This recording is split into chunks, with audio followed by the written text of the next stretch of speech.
Sun Twin a rassemblé plus de 288 communications, dont 80 communications qui sont donc orales et 208 communications affichées et 4 conférences en plénière. Nous avons reçu donc 24 wilayas, 30 établissements universitaires. Nous avons reçu une Tunisienne et 4 chercheurs de France. Voilà grosso modo le bilan. Les 4 sessions. La première session biodiversité et lutte biologique a permis de dégager un certain nombre de recommandations. Faire une base de données animales et végétales dans le cadre des observatoires locaux et ou nationaux. Développement de recherche sur les champignons et les bactéries dans l'eau et dans le sol en vue de l'utilisation en lutte biologique. Mise en place d'un plan de gestion pour les espèces, mais également les espaces les plus vulnérables.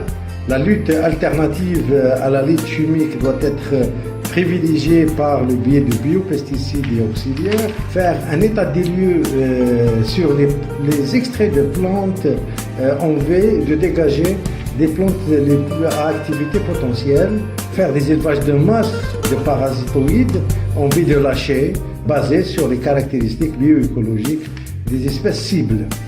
Voilà donc pour ce qui est de la biodiversité. Pour ce qui est donc de la session innovation, qualité, agriculture de précision, énergie renouvelable également.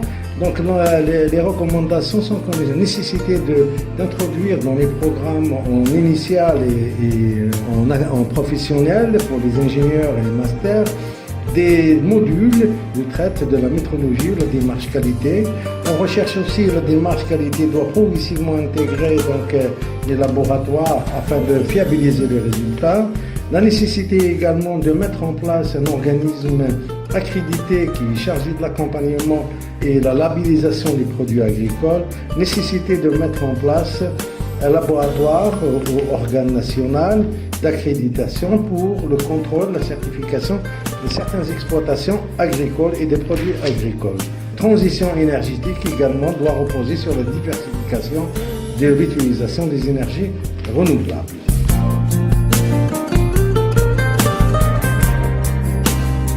Pour ce qui est de la session plénière, dans un contexte de besoins de consommation croissants et de menaces de changements globaux sur les ressources naturelles, eau, sol, biodiversité, le défi alimentaire pour le pays constitue une préoccupation majeure à laquelle les politiques de développement et les orientations de la recherche scientifique et de formation doivent s'atteler notamment à optimiser l'utilisation des ressources, premièrement hydriques, en particulier dans les zones arides et semi-arides, et la sélection des périmètres aptes, et d'affique sol pour la pratique agroécologique qui permettent de protéger contre l'érosion hydraulique.